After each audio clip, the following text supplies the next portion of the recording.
I got a question for the both of you. Okay. To start this thing off. Let's hear it. All right. Do you consider an athlete's health as an attribute when trying to decide if they are good or not? 100% yes. Durability and availability are two of the best attributes you can attribute to any player. I think if you can play for long stretches, take a lot of hits, but then show up the next day and be ready again and be ready again and be ready again, you're okay. Like, take it from Tony Parker. He played 231 straight games. Now he's old, he got hurt. Okay, but he played 231 straight playoff games. Yeah. No, LeBron James is one of the greatest ups on him, right? You have guys like Draymond Green for the Warriors. You know, you have Steph Curry gets hurt, Klay Thompson gets hurt, Kevin Durant gets hurt, but Draymond Green's always there. He's always scrapping. He's always doing his thing. Mm-hmm. I think durability and availability are such underrated attributes. I don't even think it's contestable, because no matter how great your points per game are, no matter how many strikeouts you've averaged, no matter how many touchdowns you've thrown, if you aren't healthy and available, who gives one? Yeah. Fair. Yeah. Fair. DJ, what do you think? I would agree with that. If you look at let's take two baseball players for example. Cal Ripken Jr. Okay. He set the record. I don't know the number off the top of my head, but he has the record for the most consecutive games played. Yes. Now let's take a hometown guy, in Ken Griffey Jr. That he was arguably one of the best players in baseball. Superbly dynamic. But he got hurt a lot, and so his numbers, because he was so, I don't want to say crazy with his body, like jumping into the wall or things like that. But he wasn't the most careful with his body, and I know I've heard him say in a couple interviews that he wished he would have stretched more. He wished he would have taken it more seriously in his training and things like that, to where he wouldn't have gotten hurt so many times, and he would have hit more home runs. He would have had more hits. His stats would have been that much better if he didn't get hurt. And then. Look, in argument, I think that's what made Ken Griffey so special. Yeah. Ken Griffey Jr. I think that's what true. made him so special. Was just the kid, man. Yeah. That's who he is. Yeah. He just does his thing. I mean, the perfect example now is Ryan Howard. Have you seen? You know who Ryan Howard is? Who just got released by the Atlanta Braves, hitting 180 in AAA. He was the MVP in 06. Yeah. One injury in your entire career can go down the drain. Mm-hmm. One injury, ruptured Achilles tendon, done. Yep. So with that being said, James Paxton went to the disabled list with left forearm soreness last week.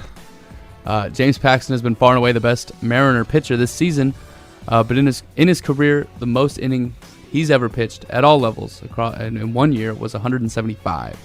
Put it into perspective, Felix Hernandez has pitched 190 innings, at least 190 innings 10 times. The most being about 250, 249, and 2/3 in 2010. Felix isn't what he used to be, but he was a bona fide ace. Yes. Okay. Will James Paxton ever be like what people say and hope he will be, in that he is an ace? Or will health and durability all be too big of a hindrance for him to be what scouts and pundits say he can be? When he's on, he's on. Okay. And see, no, don't contradict yourself. You just said health is a big part of it. It is. No. Just let me I'm get riding to it. with you. I'm waiting. Yeah. When he's on, he's on, but I don't have that trust in him that he's going to be there day in and day out, and that attributes to what I think of him. I don't think he can be that ace because of that health concern. Everybody was hoping this year that this would be the year that he doesn't really get hurt. He kind of steps into that ace in waiting. He has ace stuff, but that ace in waiting position behind Felix, and he was looking like that at the beginning of the season, and then I wake up one morning and see that he has something wrong with his forearm. He always has these little nicks and things that, and I know baseball is a different sport than football where you have to be 100%, you have to be feeling right in order to go out and perform, because it's little things can just throw off, because with the repetition of movements, one little thing can throw off something completely in your body. And so I know he has to be at 100%, but it never seems like he can keep that going for 2 months on end or 3 months, if that. Like, he always has something wrong. Yeah, it's and that plaguing repetition him. of that unnatural movement like Mhm. you're talking about. Christian, from my perspective, I don't know, man. I feel bad for Paxton. The dude just can't stay healthy. And I just feel like no matter how good your stuff is, the Mariners can't consistently have 1 to 2 of their starting pitchers in the DL. It just doesn't work. Look in the past, man. It just hasn't worked for you guys yet. Yeah. Yeah. I mean, the Mariners too. They've been able to kind of overcome that with being second in the American League and 4.8 runs per game, and they had a couple decent starts from Dylan Overton and Chase DeJong. But as MLB teams get more film, they'll start hitting them and things Yeah. like that. And they're going to 2 hitter-friendly parks in Philadelphia and Toronto on this road trip. So let me read the injury report real quick because it is extensive. From the Seattle Mariners, we'll start with pitchers first. Steve Cishek hasn't played a game yet this year. He's due back possibly in May, so this month we could see Steve Cishek back in the Mariner bullpen. Felix Hernandez, also due back possibly late May. Hisashi Iwakuma, was supposed to start tonight in Philadelphia. He got his start pushed back. He took a line drive off the knee, not feeling right. Like you said, everything has to feel good. He's been moved back. Gene Machi is day-to-day. Evan Marshall, he pulled a hamstring during the last homestand that looked that actually looked pretty scary. He's out for a while. Sean O'Malley, we haven't seen him yet this year. He's on the 60-day DL. Actually, we could see him possibly this month. What is he out with? Just real quick, sorry. Right shoulder tendonitis. Okay. James Paxton, we already mentioned him. Evan Scribner, he's on the disabled list. His return is to be determined. Shea Simmons, another pitcher. Drew Smiley, a pitcher. I mean, that's ridiculous how many pitchers are on the disabled list. How many guys on the disabled list right now? 15? 10-day. One, It's either 10 or 60, I think. 9, 10, 11, 12. 12 guys on the disabled list. Okay. And only 2 are not pitchers. We got Mitch Haniger on the disabled list, Big and deal. Danny Valencia is listed as day-to-day, so he's not on a list, but he was What? scratched for the starting lineup on May 7th. Huh. So, I mean, He did have a pitch hit AB that was key to their win on so Sunday. what I'm trying to get at is, with all these injuries, Yeah. are you surprised that the team is only 2 games under 500 after starting 1-7 and having to deal with all of this, the absence of players that they could have on the major league roster right now? Is that shocking to you? What are your thoughts on that? I don't want to call it shocking because it's baseball, and Christian Bond gave me some great advice a year ago. He told me how to watch baseball. He said, you got to watch it in 10-game segments. That's how you got to watch baseball. And so that's what I've come to do. I watched the first 10 games of the Mariners, and I was like, oh, I'm going to have to walk in. Christian's going to be the same optimistic Christian. They're going to turn around. I have 2 Mariner diehards and think I am the pundit. I am the guy who has to push back. Yes, they went 500, but they won a couple ball games against some good teams. But Christian, I pointed out last week, they're winning the 3rd game against the number 3 starter. They're winning the 2nd game against the number 3 starter on a short turnaround.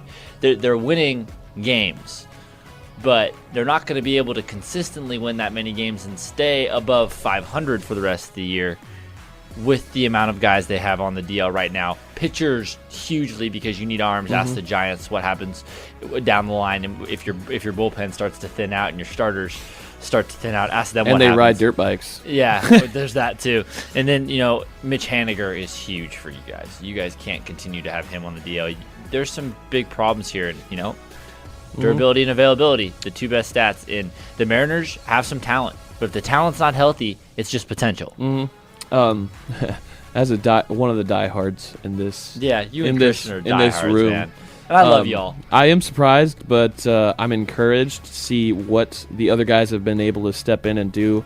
It builds depth for the organization, and it'll pay dividends in the fall when the roster expands to the 40-man roster. Yeah. And all these young guns get a chance to go up to the majors and see what they can do. And if the Mariners are still in the contention, they will have already had that experience from these past couple weeks to use in that fall. But I think in this next couple week stretch, if the team can still stay at 500, then that will be positive. Yeah. And Very positive. we'll get Paxton and Felix back. I know Felix is just starting his throwing plan.